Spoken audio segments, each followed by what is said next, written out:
Hello. Good morning, class of 2019. Thank you so much for having me. It is an incredible honor to stand here before you today. Thank you to the faculty, to the guests, the families, and to all the gorgeous students among us who are, beyond the shadow of a doubt, nursing raging hangovers and praying that this Disney princess keeps the let it go metaphors to a minimum, so I see you. I got you. I want to start today by sharing a secret about myself that you might not know. I did not graduate from college. Whoopsies. Dean is in a full flop sweat thinking, oh my God, nobody double checked. I had a feeling when I saw her outfit, because no one with a respectable degree would wear hoops of that size, who let her in here. But that leads me to another thing about me, which is I'm nice. And as it turns out, when you are nice, people tend to overlook a lot.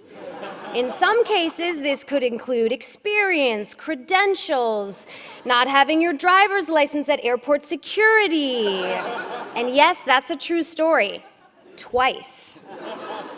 And you might say, Kristen, no, that's not a result of being nice. That's the result and the privilege of being a recognizable person. And okay, that may be true, but I will counter with my husband, who is also highly recognizable and doesn't get away with anything. Literally 10 out of 10 times, he is getting a pat down at TSA. And that's because he's just not as nice as me. Don't get me wrong, I love him. He's brilliant, he's hilarious, he's literally my favorite person. But is he the nicest person? I don't know, guys. I just don't know. And I tell you this at the risk of divorce, because I can't offer you the tricks of how to wield your shining diploma to ensure success. I can't tell you the answer to the age-old actor's dilemma, should I move to New York, should I stay in LA? And for goodness sakes, I cannot tell you what a Magna Carta is or what it even does. I literally don't know. I don't have to answer any of those questions, and let me tell you a secret, nobody has the answer to those questions.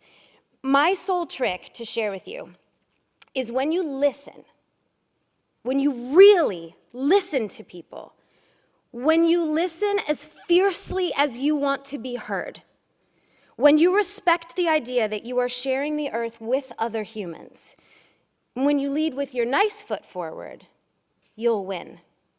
Every time.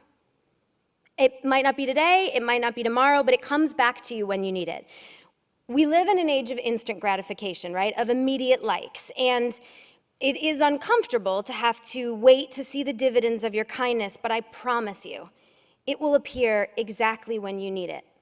It will appear at the precise moment when you pass gas in an elevator and everyone blames your husband instead of you. That is when the boomerang of kindness hits you back. It's also a very true story, numerous times over. Though it wouldn't be fair if I just waxed on about kindness and I didn't also include its inevitable downside. It's relevant to note that sometimes when you choose nice, it does come with a price tag. Being nice sometimes means avoiding the obvious joke. Like, for instance, I'm me, and I've chosen this path, this speech, to be nice at an institution like this. I am choosing not to reference Aunt Becky in any way, shape, or form. Thank you. In fact, I'm so nice, I'm not even going to mention my actual Aunt Becky for fear it is simply too close to the fire. And let me be real, removing those jokes is a bit of a sacrifice. But dare I say, prioritizing your emotional intelligence over your logical intelligence can at times feel like a compromise.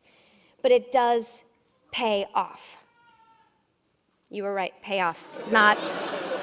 It was not the best choice of words for this particular point, but I'm not perfect.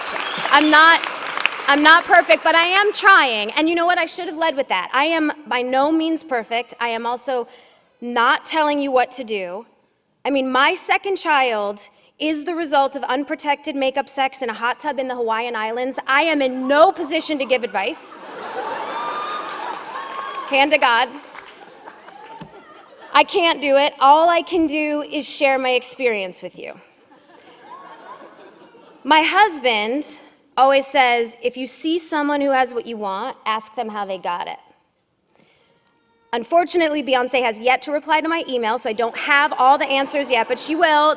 Like, don't worry, she's definitely going to, so I'm pretty sure. I say this because if there is anything about my life that seems even slightly aspirational, hopefully some of this will be helpful to you. And if not, feel free to slowly pull the flask hiding in your underwear out and just have it. I'm not your mom, you know what I mean? If it's not hurting anyone, great, get yours. And you know what? Maybe share some with your neighbors. Now, the tricky thing about finding someone who has what you want is that you also have to know what you want, right? So that seems simple enough, but it's actually very hard because our brains are arrogant assholes. The brain thinks it's running the show, but the heart is secretly pulling the strings. It's very true. Our brains are the King Joffrey of our bodies, and our hearts are the Granny Tyrell, right? Very true. We think we know what we want, but we often have no idea what we need. And because of that, we often approach life with one goal, and we end up finding our real purpose along the way. When I left New York and I came to LA, I had the singular goal of becoming the lead on a TV show. I had gained some experience in New York playing a naive, weed-obsessed sexpot in Reefer Madness. I thought, perfect, I'm ready for Los Angeles. Surely I will be embraced immediately. So I hopped on a plane, I arrived in the land where the streets are soaked in sunshine and self-tanner residue. I had the confidence of an overserved freshman at a frat party. I was like, here I am, and I began the process of auditioning, which it's really just a condensed way to say driving back and forth to Santa Monica in rush hour traffic, but the feedback that I received was that I was always either too young, too old, too cute, too plain, too smart, too ditzy. It was as if Goldilocks were every casting director, and I just couldn't nail it. And eventually I started booking some co-star and guest star roles, but my coveted lead eluded me, and I would go to bed negotiating with the universe. I would say, okay, if I could just book the lead on CIS NCIS ER Miami, I promise I will decrease my carbon footprint by at least 6 in the next calendar year. So clearly, I know absolutely nothing about the measure of carbon. I find it almost as confusing as the concept of the Magna Carta. But then it happened. I was cast on Veronica Mars, which was my first show, and everything I ever wanted was in front of me. I was earning a real paycheck. I was the lead of a TV show. I owed the universe all my carbon. But once we started shooting, something very unexpected happened to me. Well, 2 unexpected things. The first was Ryan Hansen, who played Dick Casablancas. His hair. It was the exact, almost too accurate, too on-point shade of surfer blonde boy. It was like the kind that gives you PTSD from walking along Venice Beach, that you're just like, whoa. It was terrifying, and I loved it. The second was that, despite the recognition of my dream, I wasn't happy, like at all.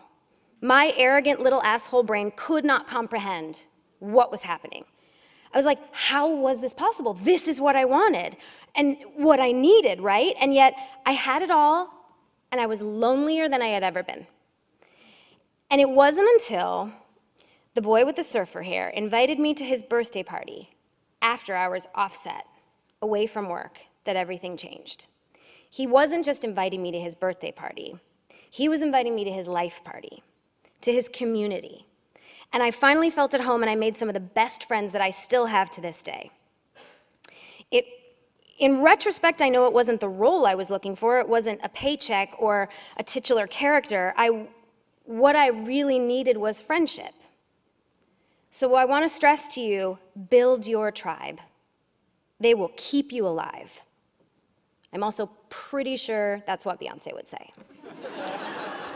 Speaking of pillars of an American entertainment, it is now the portion of the morning where I remind everyone that life is 50 Shades of Grey.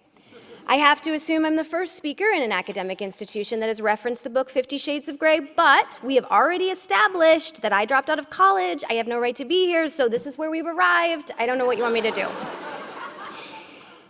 In my life, there is only one concept that I have determined. It's that everything is gray. Every person, every question, every tragedy, even every victory, they all have nuance. Pay attention to the nuance. You all in this room, I feel like, know that better than anyone. You know it in your bones because you've devoted your time to building stories, building people. It's what you do. You are people architects.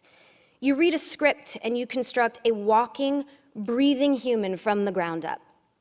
When we create characters, we are encouraged to make them three-dimensional, right? In acting, two-dimensional characters, they're at the least boring and at the most extreme irresponsible. We're told to embrace complicated characters. We are taught that you can't accurately play a villain until you find one thing about him that you love. One of my favorite producers has a poster over his desk that reads, "What does the villain want?" Because in art, we recognize all characters start with an empathetic motivation. On stage, we prioritize listening because we know the livelihood of the show relies on it. We are good at remembering those things when we make art. But in our daily lives, we tend to forget.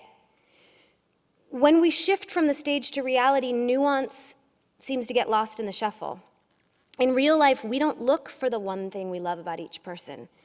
Complicated characters get cast out, and we view things two-dimensionally.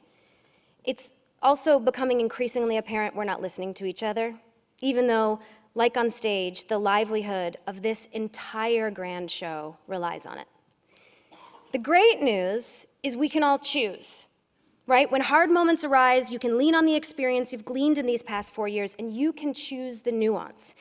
You can choose complexity over simplicity. You can listen to others with open ears as if your next move depends on it. You can Sandy Meisner your life.